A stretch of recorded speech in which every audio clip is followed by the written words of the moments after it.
అమ్మగారికి అయ్యగారికి నా వందనములు. నేను చెప్పబోయే మాటలు జాగ్రత్తగా ఉండండి. ఒక 5 నిమిషాలు. వచ్చిన సంఘానికి నా వందనాలు.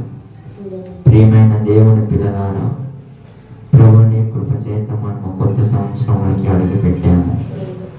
కొత్త సంవత్సరం అంటే కేవలం తేదీ మారడం కాదు, దేవుడు మనకి ఇచ్చిన కొత్త అవకాశం. కీర్తనలు 118వ అధ్యాయం 24వ వచనం, ఇది యెహోవా చేసిన దినము, దీనిలో మనము ఆనందించుదనము, సంతోషించుదనము. కొత్త సంవత్సరం ప్రారంభించే ముందు గడిచిన సంవత్సరానికి దేవుని కృతజ్ఞతలు చెప్పాలి. గడిచిన సంవత్సరంలో మంచి రోజులు ఉన్నాయి, కష్టమైన రోజులు కూడా ఉన్నాయి. ఆయన ప్రతిరోజు దేవుడు మనతో ఉన్నాడు.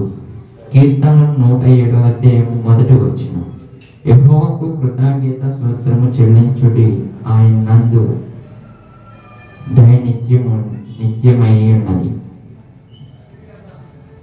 మనము బలహీనమైనప్పుడు ఆయన కాపాడాడు. మనకు తప్పు చేసినప్పుడు కూడా ఆయన మనల్ని విడవలేదు.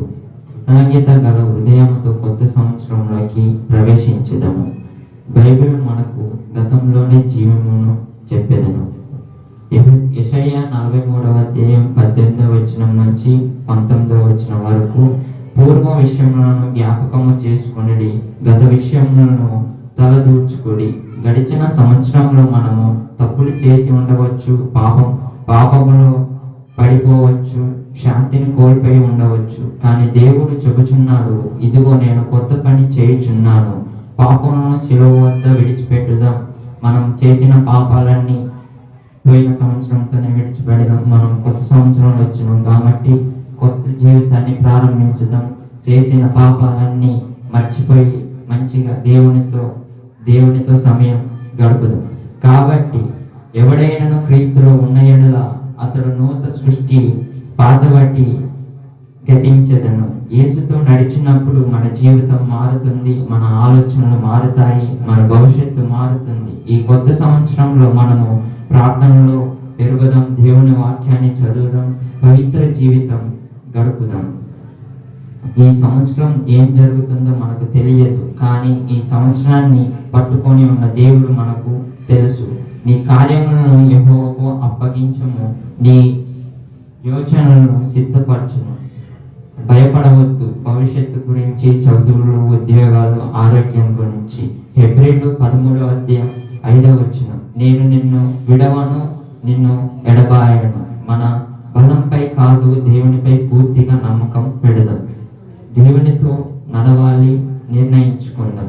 కొత్త సంవత్సరంలో తీసుకోవాల్సిన ఉత్తమ నిర్ణయం దేవునితో నడవటం. యెహోషువ 24వ అధ్యాయం 15వ వచనం, నేను నా ఇంటి వారు యెహోవాను సేవించును.